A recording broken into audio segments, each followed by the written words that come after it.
Oasis is the greatest rock band of the past 30 years. And if you don't agree, then you are simply not getting your facts straight. Or maybe you are just hating the Gallaghers too much. We are Rock Kaput, two Germans talking about rock and metal, and today we are ranking the studio albums by Mancunian shit talkers extraordinaire and rock superstars Oasis, so you will finally understand. Or maybe you just don't like them, and that's fine too.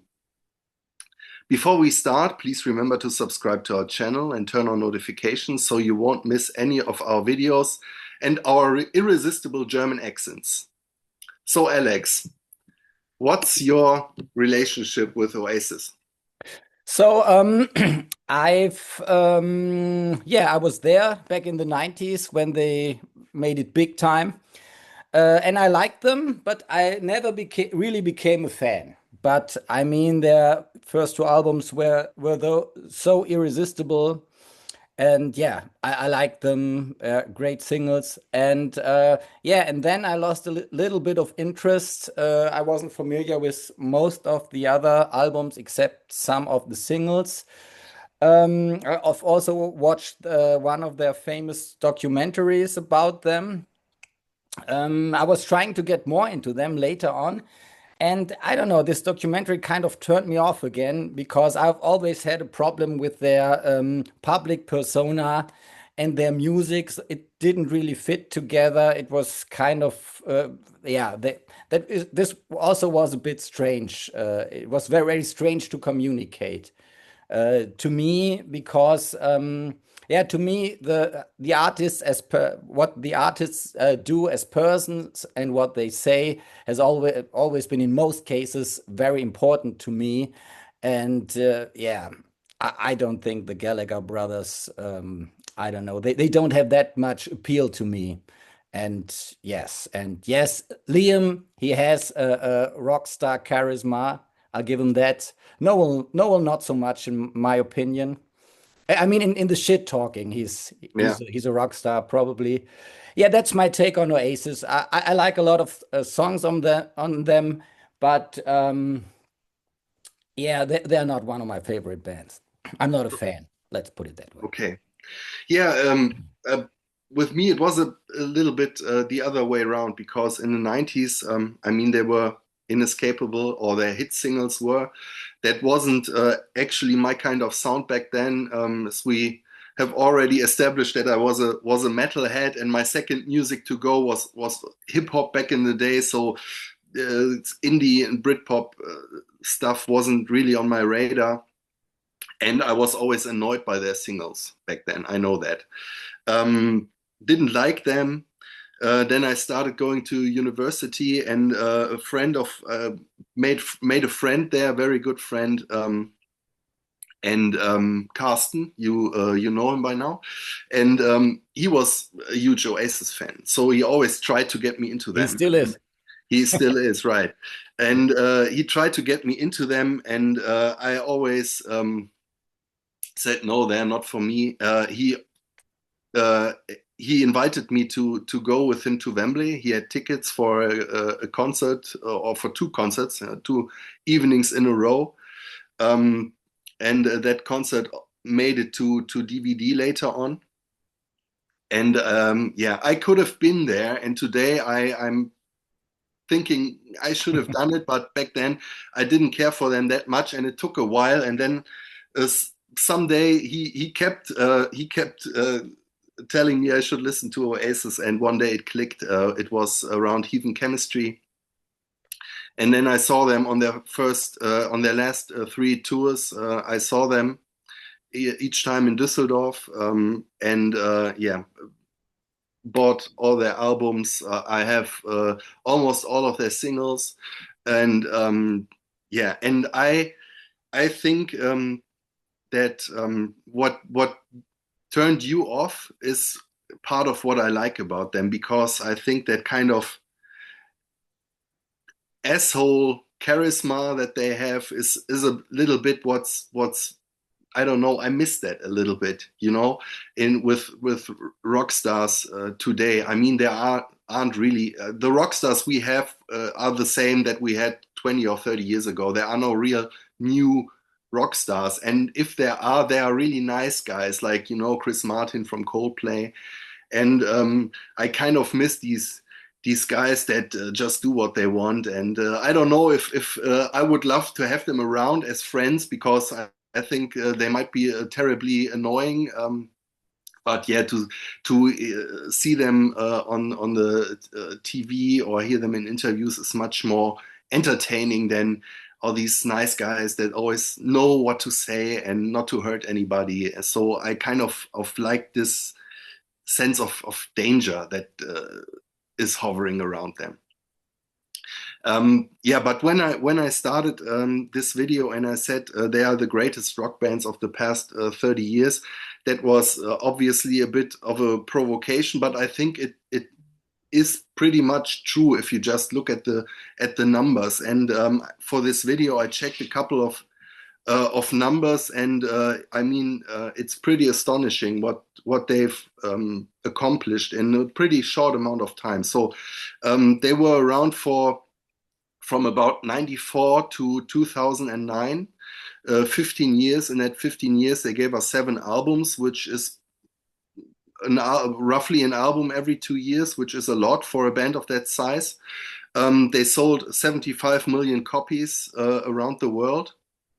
In the UK, they had 8 number 1 hits, 8 number 1 albums. So I think it's a compilation album, probably the eighth one. I don't know. They have 3 US platinum records. Um, they won a shitload of awards in the UK, which doesn't interest us that much. But what I found very astonishing from the single release of the single of Whatever, which was the single between the first 2 albums. It's a non-album single.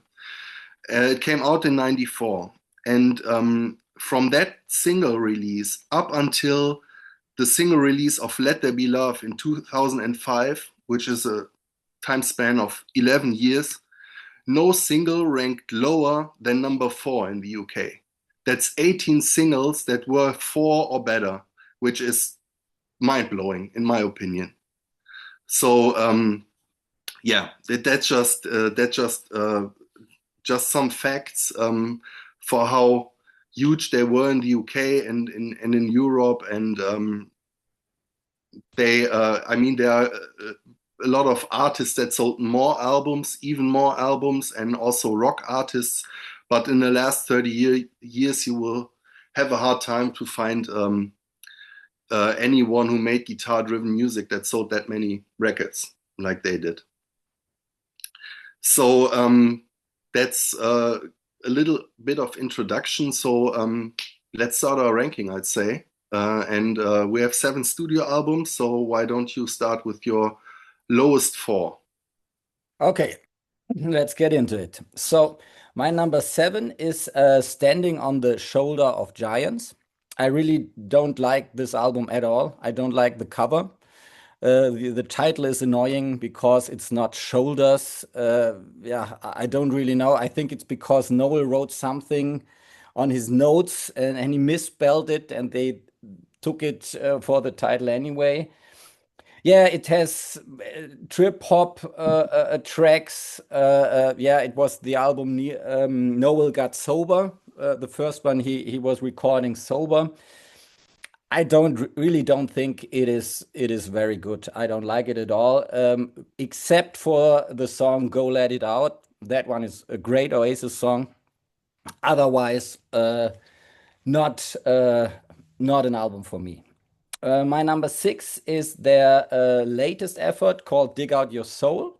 It's kind of a psych album. They are a bit heavier. They go more in a heavier direction. I would say maybe almost it could always almost be a Primal Scream album. A band I like very much. I think I like the vibe of the album a lot. If you get into it, it has a trippy psych quality, but I don't think the songs are there. So it doesn't, this style doesn't play to Oasis's strength. But but I like the vibe of it. So you can play it in the background, and I like it a lot. It is more consistent than albums that are lower in my ranking. But it's a good listen, and it's quite consistent. You mean higher in your ranking, right? Yeah, I mean lower in the Albums that follow. numbers Yeah, right. to one, but Yeah, higher in the yeah. ranking. Yes. So my number five is their third album, Be Here Now.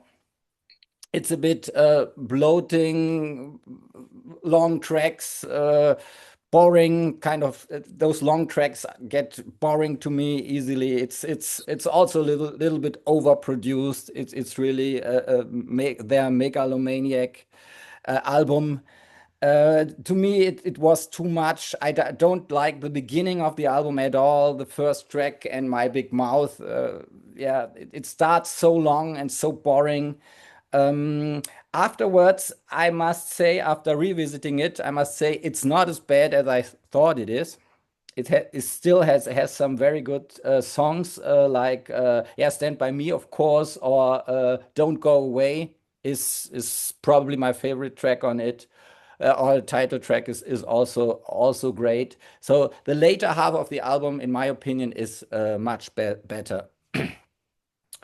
Yeah, but still, I think they had lost their magic they had on their first two here at this point. They were just another band to me, and afterwards, I wasn't interested in listening to the following albums.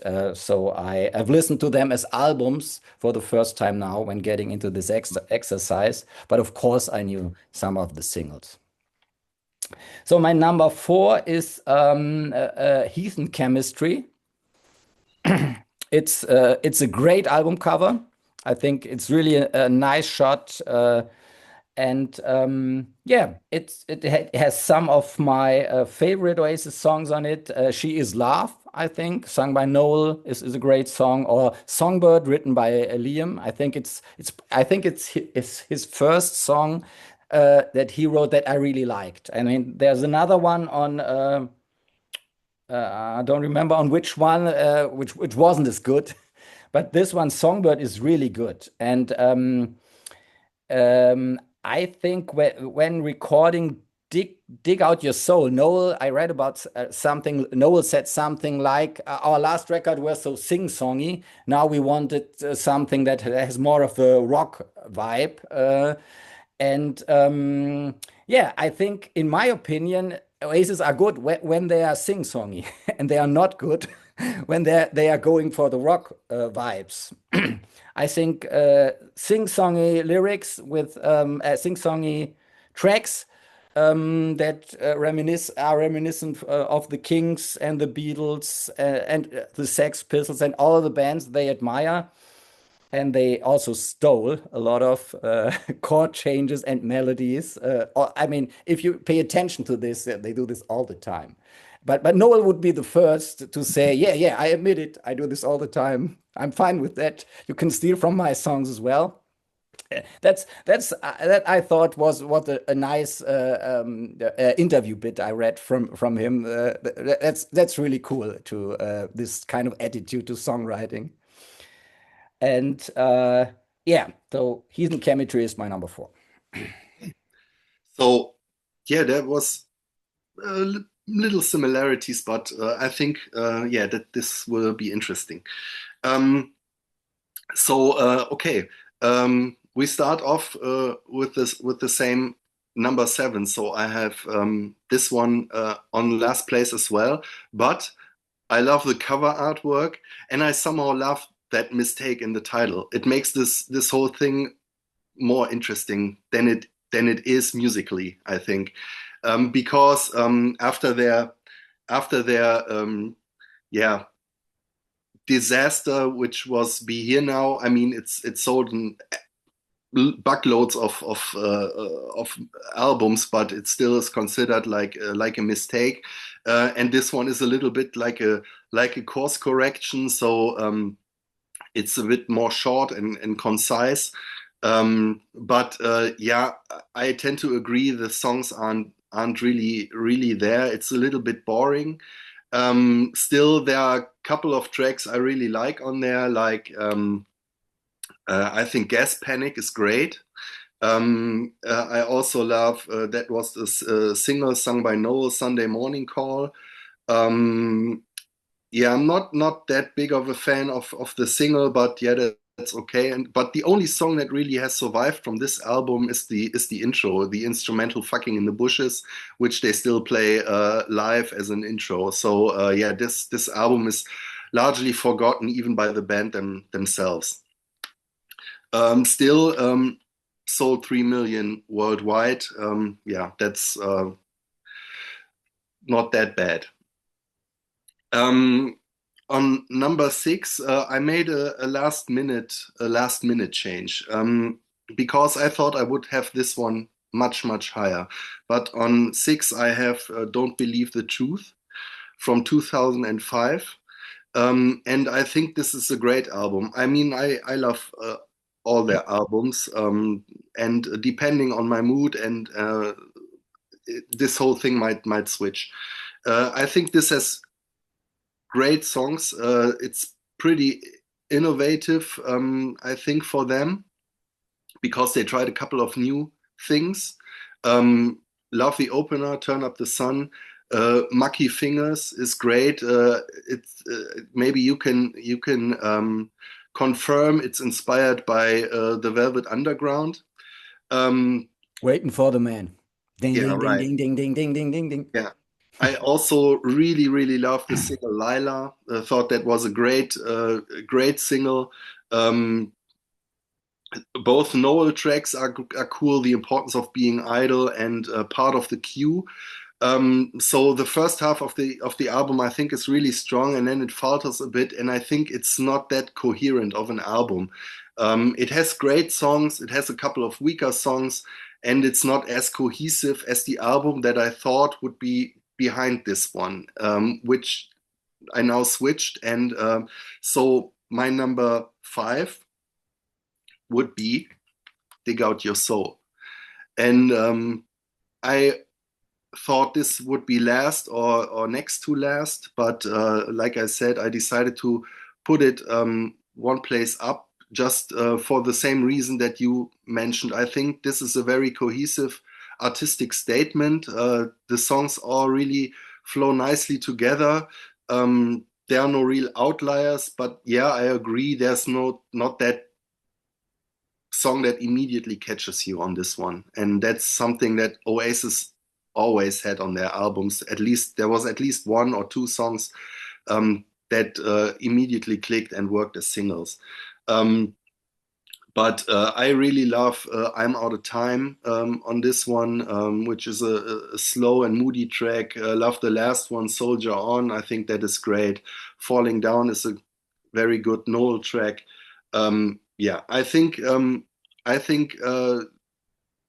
this could have been a start to something great, something new, but yeah, it didn't work out.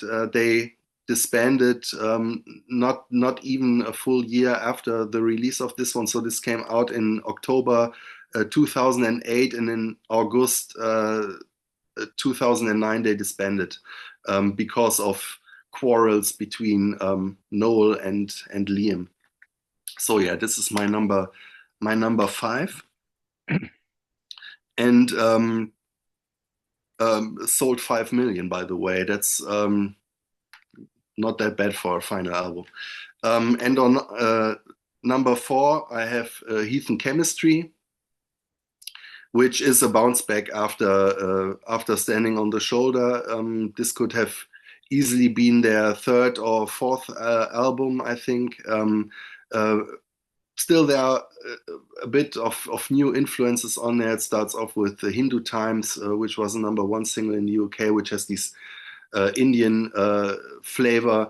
I really like both of Noel's songs, Force of Nature, which is a mid-tempo rocker, but Little by Little is one of his melodic ballads that's really great. Um, and I also like some of the deep cuts on this one, especially Born on a Different Cloud, which is a very slow, psyche song. Like this a lot. I That's a think good one. that's a great album. So yeah, and that was the album that really finally got me into that. Okay, your turn again. All right, so my number three is Don't Believe the Truth. I think, yeah, you mentioned Marky Fingers with its Velvet Underground rhythm. Great song. I think this album is actually full of great songs, and this was one when I was checking out this discography. I don't have to think about if this is good music. I just listen to it and I like it. It has this kind of quality. So, and with the other albums, I always have to think, is this really a good song? I don't know. Did I miss something? And sometimes that's a sign of maybe the music is not as good. And yeah, I like this album. This is a very, very friendly album, an inviting album, and yeah, I like also like Lila a lot. It was kind of a surprise hit. I think I read something years ago that Noel said something that it was a total surprise to him that Lila is such became such a fan favorite and took on a life of its own. So One of their one of two number one singles from that album. This yeah, yeah, one and The and Importance of Being Idle were both yeah. number one in Yeah. UK. Right. And if you listen to the melody, it to me it seems very inspired by the Rolling Stones song "Street Fighting Man." So it's yeah. They covered that one as well, so maybe they had to get. Ah, okay. So they can play it one after another. Yeah, right. So yeah, I really like that album. So that's now we're going for the good stuff, the really good stuff. My number two is, I mean, yeah, both number one and two are very close. I decided to put What's the Story, Morning Glory on number two. Yeah, all the songs are really good, very good to great. Hello, Champagne Supernova. Yeah, of course, they were very Beatles inspired in this day. Roll with It, the famous duo of Roll with It and Blur's Country House. And yeah, I think Oasis totally won this duel. I'm not sure about the sales, but to Yeah, me, I checked that one out as well because uh, that's always like the anecdote. Everyone remembers the battle mm, between Blur mm, and Oasis, and uh, Blur only managed to sell 1 million albums in the UK once, and that was with Parklife, and that was 1 million. So oh, wow, there was never the any competition. Wow, competition sales wise. wow. It was just like I think that had something to do with Blur being like these nerdy student type Yeah, intellectuals, and Oasis were like these assholes. working So class. Yes. um, you had these different fan bases kind of fighting over it, but sales wise there was no competition between them. Yeah. Yeah. To me, Roll With It has always been the better single, and I think I'm also a big Beatles fan, and Oasis had, yeah, they sounded a lot like the Beatles, and that was refreshing back in the day to listen to something like this on the radio. That was really, really cool. Um, yeah, all the great songs. Don't Look Back in Anger. I think that one was inspired by Imagine. I think it's almost the same chords in the beginning and the same rhythm. So I'm they do this. surprised that they were inspired by Lennon. Yeah, really surprising. I don't know. This unknown dude from the 70s. Maybe he comes from England as well. Yeah, yeah, I think it's because he was British, maybe. So yes, yeah, it's a great album. I don't think it's still not overplayed to me, but I haven't heard it in a few years now. So I still like it. Great album. And my number one, of course, is their debut. Definitely, maybe. Since I've heard "Live Forever" for the first time, I was hooked and thought, "Wow, what an amazing song!" And but I first heard the album Morning Glory, and definitely maybe I've heard afterwards. But yeah, it is really, really, really great. Yeah, the my favorite Oasis song is on this one. It's their first track. It's Rock and Roll Star.